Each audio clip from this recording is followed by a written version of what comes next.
Selamat pagi sahabat edukasi. Di sela-sela hiruk-pikuk perjuangan mencari kesembuhan di koridor RZA, ternyata ada oase kebaikan yang terus mengalir tanpa henti, sebuah bukti bahwa kesehatan bukan hanya obat, melainkan juga soal ketulusan hati untuk berbagi. Bersama saya Ferdi di sini dalam edukasi program tanya kesehatan. Hari ini kita akan menyelami sebuah gerakan bertajuk As-Saba, atau itu adalah amal soleh berkah bersama. Bersama narasumber kita, Bapak Ariful Adri. Selamat datang, Pak. Ya, mari kita cari tahu bagaimana nilai tulus itu menjadi sebuah jembatan berkah bagi bersama. Baik, Pak. Boleh ceritakan sedikit, Pak, kepada kami dan para pendengar, apa sebenarnya filosofi di balik Asaba ini? Kemudian, bagaimana Bapak mendefinisikan jiwa dan semangat gerakan ini? Silakan, Pak. Baik, terima kasih banyak. Assalamualaikum warahmatullahi wabarakatuh. Salam. Ya, Pak Ferdi, memang kalau kita bercerita dengan Asaba, ceritanya cukup panjang sejarahnya. Kita mulai tahun 2018. 2018 kita mulai duduk dengan beberapa teman-teman kita membicarakan bagaimana kita bisa membantu pasien yang dirawat di Rumah Sakit Zainal Abidin, baik di opname maupun rawat jalan. Jadi memang pengalaman sehari-hari kita melihat bahwa mereka dirujuk dari kabupaten kota itu dengan segala keterbatasan, pasien-pasien mereka dengan kurang mampu, ya.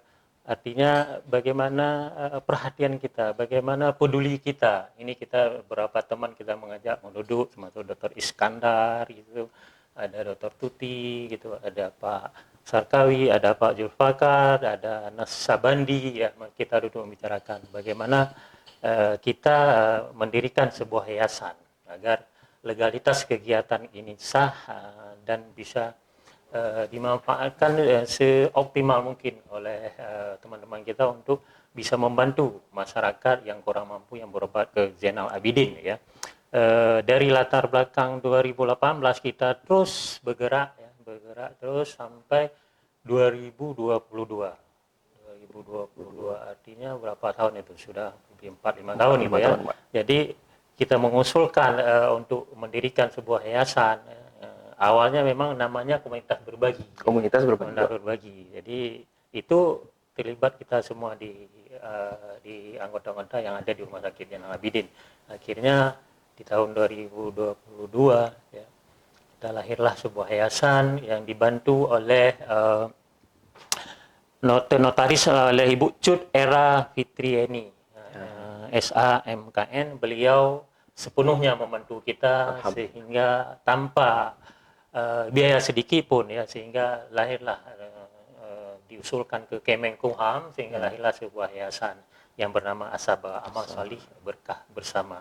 Sudah legalitasnya sudah sah dan bisa dipegang secara legalitas hukum. Mungkin apa itu Asaba, Pak Ferdi? Ya, kita cerita dari latar belakangnya, Pak, yang berbentuk dari keresahan itu semua, ya, yang ingin membantu para pasien yang sedang berobat di Rumah Sakit Zainal Abidin. Nah, kemudian Pak, ini kan di Asabanya ada program, Pak. Ya. Dan program apa saja yang sudah dilakukan, Pak? Ya.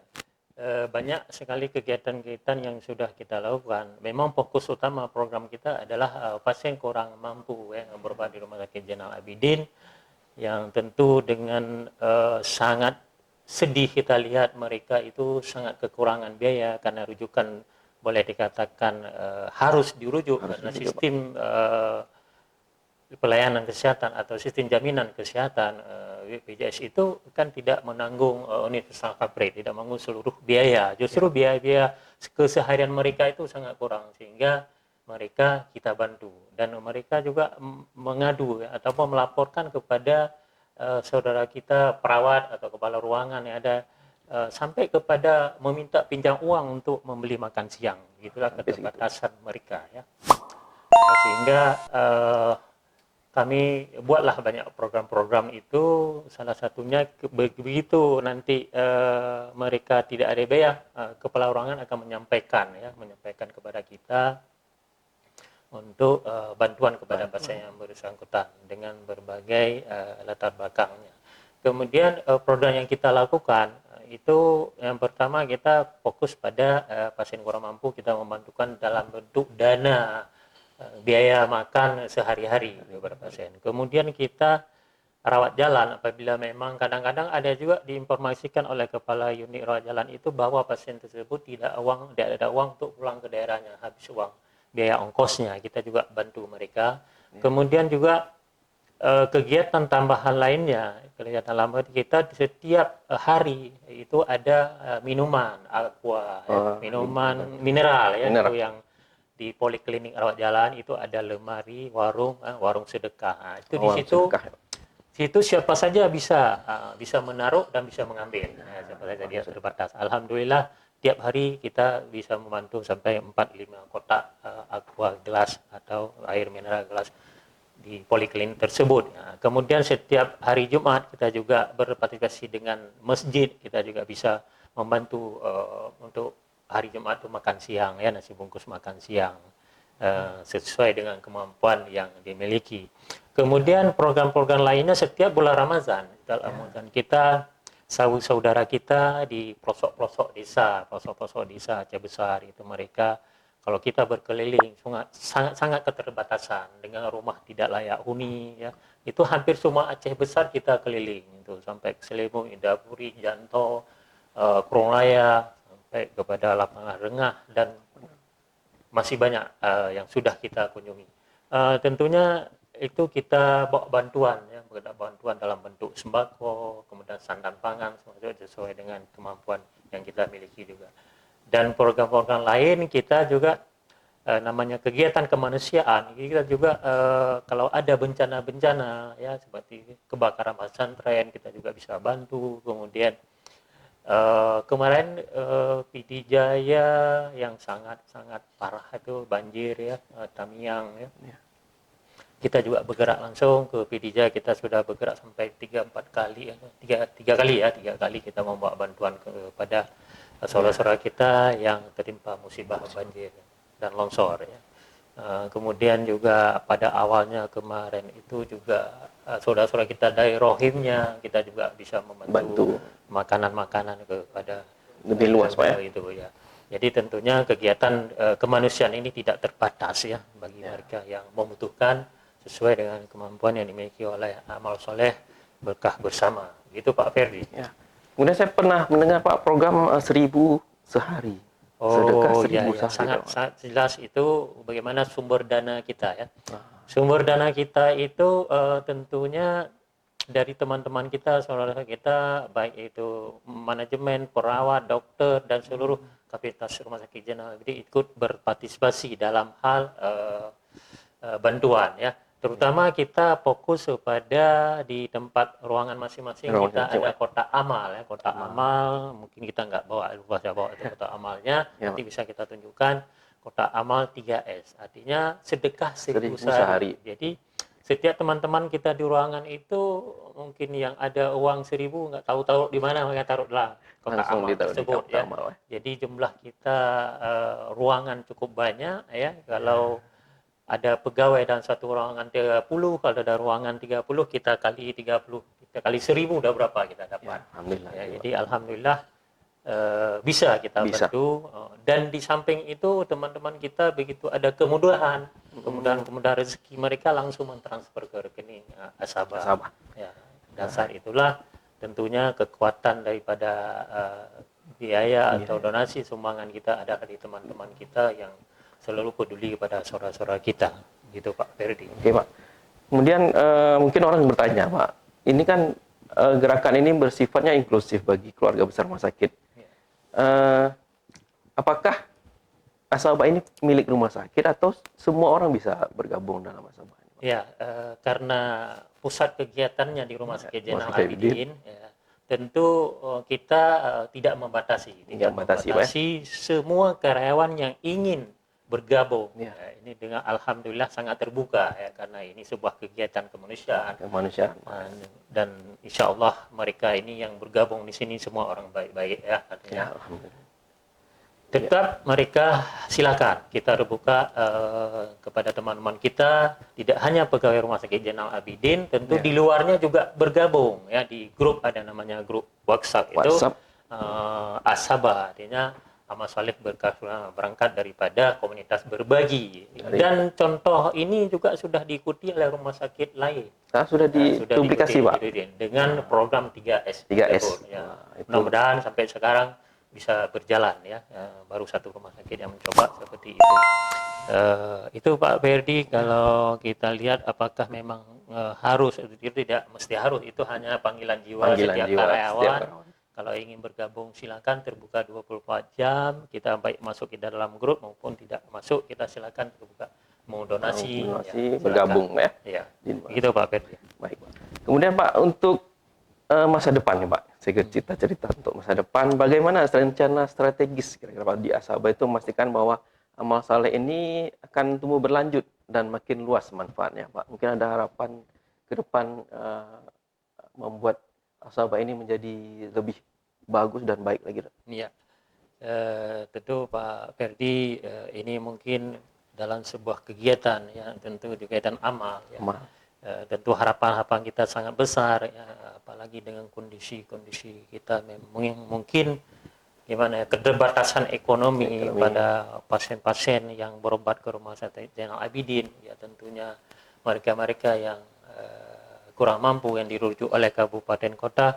Kita berharap bahwa ke depan makin banyak teman-teman kita yang bisa bergabung ke komunitas berbagi Asaba, yang tujuannya kami adalah ingin menggalang dana-dana sebanyak mungkin, dan tujuannya untuk tumbuh harapan sangat besar, bisa mungkin suatu saat kita bisa membangun rumah singgah Pak. Bisa memiliki ambulan. Di mana saat ini kita dengar bahwa keterbatasan ambulan sangat kurang, sehingga pasien mau pulang ke kabupaten kota harus ditunda karena tidak ada ambulan. Harapan-harapan itu tentu cita-cita kita bersama, tentu semua ada partisipasi, tentu ada kedermawanan, ya, teman-teman kita, sahabat edukasi Pak, ya. Teman-teman kita seluruhnya warga masyarakat Aceh, tentu mari kita bergabung dalam Asaba. Tentunya harapan ini nanti suatu saat bisa terwujud, ya, dan ini sangat memudahkan bagi pasien-pasien yang kurang mampu. Tentunya ini semua free, tidak ada yang gratis, dan free. Alhamdulillah sampai saat ini kita tidak ada biaya operasional dalam yayasan, dan ini sebenarnya mustahil kita bilang semua yayasan tidak ada yang tidak ada biaya operasional. Tapi di mana ada biaya operasional itu teman-teman kita pengurus yang menanggung biaya operasional tersebut, bukan tidak ada, tapi ditanggung oleh pengurus. Artinya semua sedekah yang disampaikan oleh teman-teman kita dimanfaatkan untuk kebaikan kepada pasien-pasien yang membutuhkan. Ya, tentunya Pak Ferdi seperti itu. Pak Ferdi. Baik. Oke. Terakhir Pak. Mungkin ini mungkin Pak, sahabat edukasi kita mungkin berpikir, wah kayaknya saya mungkin akan bergabung nih Pak. Kemudian mereka ingin bergerak hatinya untuk ikut menabung amal saleh Pak. Kemana mereka harus melangkah untuk informasikan kontak sekretariat yang baik bisa dihubungi Pak? Ya, baik Pak Ferdi, tentunya kalau ingin bergabung untuk terutama menghubungi kontak nomor HP, ya, nomor HP seperti nomor HP saya sendiri gitu, ya, 0813 6270 4771. Dan juga ada kirisnya, juga akan bergabung. Kemudian posisi kita saat ini di bidang pelayanan medis, dan tempatnya karena aktivitas kita di situ dan memudahkan bagi ibu-ibu perawat di ruangan untuk mengambil donasi kepada pasien, maka kita fokusnya di bidang pelayanan medis untuk memudahkan teman kita mengambil donasi kepada pasien. Ya, begitu Pak Ferli. Baik, sahabat edukasi, mungkin sudah panjang lebar kita cerita Bapak. Ya. Mungkin yang terakhir, ya. Yang terakhir mungkin Bapak ada mau disampaikan? Boleh. Baik Pak Ferdi. Tentunya ke depan kita juga berharap teman-teman kita membangun sebuah sumur bor, ya, karena memang sudah ada daerah yang sangat terpencil dan sangat membutuhkan sumur bor, ya. Sumur bor itu yang membutuhkan pengaliran untuk rumah-rumah karena mereka tidak ada air bersih. Sebelumnya kita juga sudah membangun satu sumur bor. Nah, alhamdulillah sudah masuk ke 4 tahun masih berfungsi dengan baik, ya. Kemudian teman-teman semua para hadirin yang mungkin bisa lewat melalui PKRS ini, tentunya kita tahu dan sadar betul bahwa apa yang kita lakukan ini adalah sebuah amalan, ya tentunya amalan yang membawa kita akhir hidup kita adalah amal yang membantu kita baik di alam kubur maupun alam akhirat nantinya. Tentunya ini sebuah investasi akhirat, ya, investasi akhirat yang sama-sama kita bisa terus termotivasi untuk selalu berbuat pada kebaikan. Kita tahu bersama bahwa di mana seseorang itu belum beriman, salah seorang dari kamu sebelum kamu mencintai saudaranya seperti mencintai diri sendiri. Ini sebuah hadis yang diriwayatkan oleh Imam Muslim. Dan tentunya kita sudah paham bersama, mari kita mencintai saudara kita seperti kita mencintai diri sendiri, sehingga iman kita sempurna. Amin. Ya Allah. Baik, sahabat edukasi, di depan kita sekarang sudah ada plakat Bapak dan sertifikat. Bisa Bapak jelaskan apa saja yang mendapatkan plakat dan sertifikat ini, Pak? Baik, terima kasih Pak Ferdi. Ini adalah sebuah penghargaan ya dari pemerintah Aceh, inovasi pemerintah Aceh, tentunya hasil karya kita yang diberikan oleh pemerintah Aceh untuk kerja-kerja kita selama ini dalam kemanusiaan. Mungkin satu lagi, ini sertifikat yang diberikan oleh rumah zakat, di mana kita juga di samping kegiatan rutinitas pelayanan, kita juga bisa berpartisipasi membantu saudara-saudara kita di Palestina. Ya, ini adalah bentuk peduli dan kasih sayang kita kepada saudara kita di Palestina. Baik. Terima kasih Pak Ferdi. Baik Pak. Baik, sahabat edukasi, kita tidak pernah tahu tangan mana kesembuhan itu berasal, atau dari doa mana yang pintu itu terbuka. Namun melalui doa Sabah, kita sedang membangun jembatan kebaikan di lingkungan RUZA. Untuk mereka sedang berjuang. Mari kita tutup perbincangan ini bukan sebagai akhir, melainkan sebagai awal untuk kita menjadi bagian berkah bersama. Terima kasih Bapak Ariful Adli.